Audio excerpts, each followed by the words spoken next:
Hey, how's it going, everyone? How's it going today? It's Coach Alvarez here. Another episode of Coffee with Coach. Got some more goodies for you this morning. Some more mental vitamins again. If you didn't wake up on the right side of the bed this morning, these videos are to help you get your mind right and help put you on the right side of the bed, so to speak. Got another good one here today. Still in the Jocko book, almost done with this book. This book here has a lot of kind of mindset kind of things, and then when you get towards the end of the book, it's more about some workouts and just some other things like that you can use to kind of use at home and stuff like that. Kind of talking about eating healthy and things in that nature. But so yeah, this one's almost done, and then we'll get into another one soon. But this one here is a good one. Fear of failure, which everyone can relate to. The fear of failure. We're all fear, of failure will just stop you in your tracks. It'll put you on pause if you let it. Put you like a deer in headlights, if you allow it to, or it'll push you to another level. And so let me break this down, read it, then break it down. I'll kind of share some things like I normally do. So fear of failure. Fear of failure can keep you from taking the risk. It can leave you sitting there paralyzed into not taking action, and that is obviously bad. But I don't want you to overcome fear of failure. I want you to be afraid of failure, all right? Be afraid of failure. Fear of failure is good. Fear of failure will keep you up at night, planning, rehearsing, going over contingencies.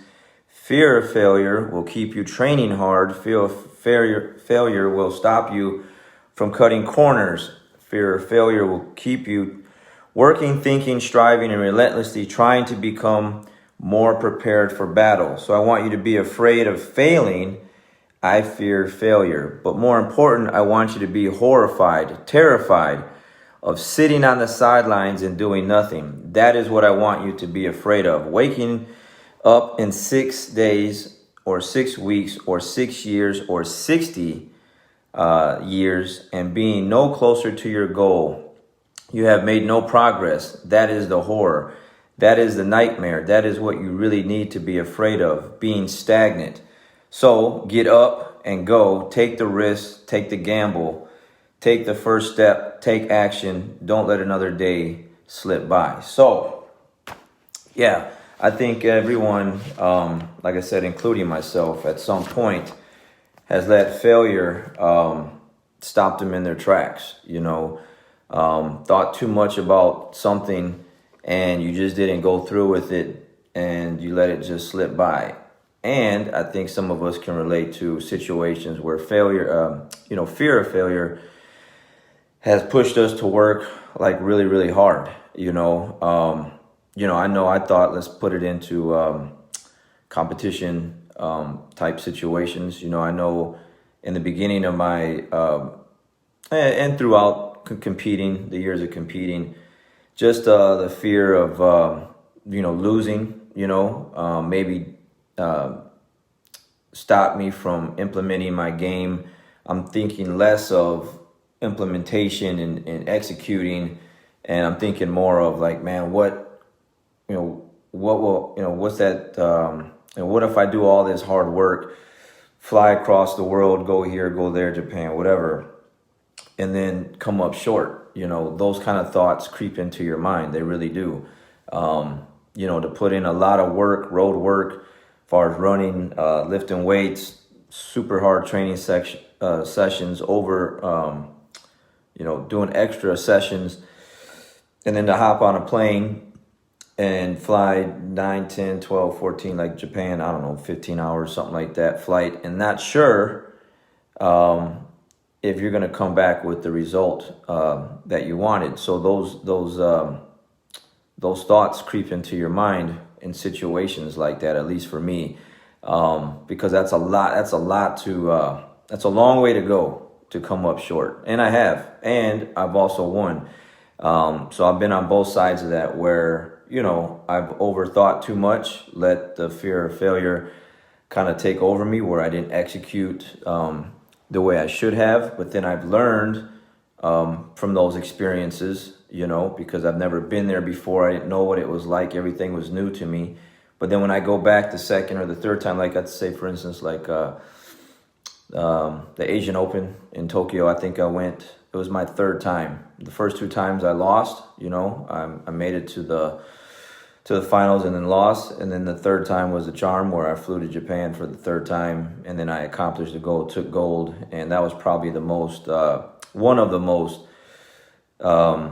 important victories in my competition career, because of the two failures before, because there was, like, you know, those, like I said, those thoughts creep into your mind, and it's just trying to get control and a hold of those things and contain them into where you can use them the way you need to use them to benefit you, and not hurt you. So for instance, like the fear of failure now, you know, I'm afraid to fail with the business, you know, with everything that I worked so hard for. I'm 12 years into this business, and you know, 20 something plus years of jiu-jitsu.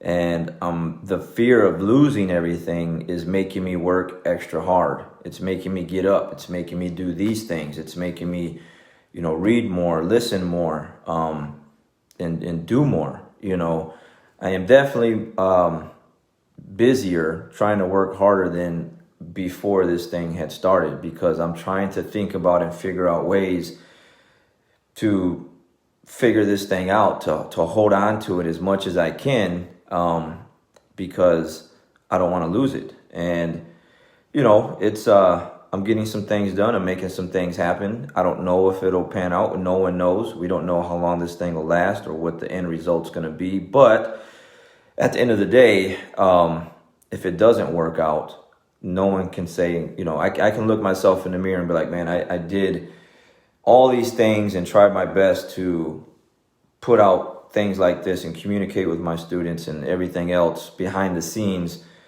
to hold on to my business. I just didn't curl up in a ball, go in a corner somewhere and just hope that when this thing is over that I'll make it through. I actually got to do some work.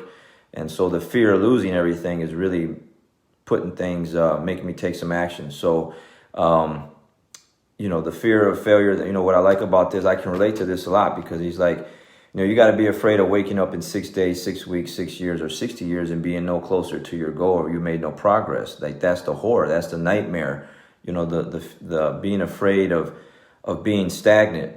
You know, I can relate to it because, like I said, you know, competition wise, I would think about a competition here or there, wherever, Brazil, Europe, you know, wherever. And like, man, that's going to take a lot of work to get to that, to try to get that end result. Do I go for it and come, you know, maybe take a chance of losing, or do I go for it and then I can, you know, I can come out on the top and win? So obviously I flew all over the place. So that better side, the better side wins, the good wolf wins. And I train hard and I hop on a plane, where I used to be afraid to do that. You know, we'll talk about the fear of failure when I quit General Motors. I would say that's probably the biggest one. You know, to have 11 years with a company like GM, have really good insurance, getting paid really good money, have a lot of overtime at your disposal, make as much as you want, weekends, everything, stay over, work every day. Every day after 8 hours was time and a half, you know, and, you know, it was good money, but that was a comfort zone. That was a security blanket. And to cut ties with the company and go all in on jiu-jitsu, when at that time I didn't know anything about business like I do now. It was just a passion, a leap of faith, and like, yeah, this is something I really want to do. I did not want to, because my grandfather did, you know, he retired from GM, and then my father did 32 years with GM. And again, I just couldn't, I would always think back and look like, you know, what if I spent another 20 years in here? You know, what would that look like? So I went into the future, and that wasn't a pretty picture. You know, I just couldn't see myself stuck in that spot for the next 20 years being unhappy, because I wasn't happy with what I was doing. I hated it. Like, I absolutely hated it. So, you know, that fear, you know, went both ways. It pushed me to take the leap and quit General Motors and do what I'm doing now. And the fear of failure when I left my hometown of Saginaw, Michigan. At that time, knowing, I didn't know too many people that left. All my family was there. That's where I grew up. And I left by myself. I packed everything up and just moved to Arlington, Texas, and it was like, didn't know what was going to happen, I would say it's probably one of the best things I've ever done also, because it put me here and it put me in position to learn jiu-jitsu, because at that time there was no jiu-jitsu where we were at least not like there is today. And there was a lot of jiu-jitsu here, really, really good jiu-jitsu. So moving down here, making that leap, put me in a position to leave, So I definitely had some fears there, but it pushed me to take action. It pushed me to put myself and my family in a better place. And it worked out. But you just never know. But you won't ever know if you don't ever get off your feet and, get up off your feet and do something. So the fear of failure can work in two ways. Like I said, it can put you like stuck, stagnant, deer in headlights, or it can make you so scared to fail that you're going to work in overdrive and work really hard to take massive actions so that you don't fail. Competition, again, fighting certain opponents, knowing that certain people are in my bracket. Man, I don't know how many times where I ran extra hard or lifted extra workout or did an extra round or 2 rounds or whatever, because I knew the opponents that were in my bracket were going to be really tough. So the fear of failing pushed me to train really, really hard for those tournaments. So had some really good results, and then I come up short, but that's competition. That's life. That's just part of it. So got to take the risks. You got to put things in perspective in what you want. And then just like you said, keep working hard, thinking, striving, and being relentless, trying to be more prepared for battle so that, you can achieve the success that you want to achieve. So I'm going to leave it there. Anything that you guys are thinking about that you want to try and do, but what if I fail? What if I come up short? It's worth a shot. It's worth a shot. You only get one chance at it in some cases, and you just never know how that's going to turn out. But if you prepare right, work hard right, get in the trenches and do the things, put in the extra sweat equity, most likely things are going to work out in your favor. I have some good examples of that, and then I have some examples where I came up short, but it's definitely worth a try. So fear of failure, don't let it hold you back. Don't let it keep you in one spot. Make some moves, get up, go, take some risks, take the gamble, take the first step, take action, and don't let another day slip by. All right, you guys have a great day, great weekend. I'll catch you again next time.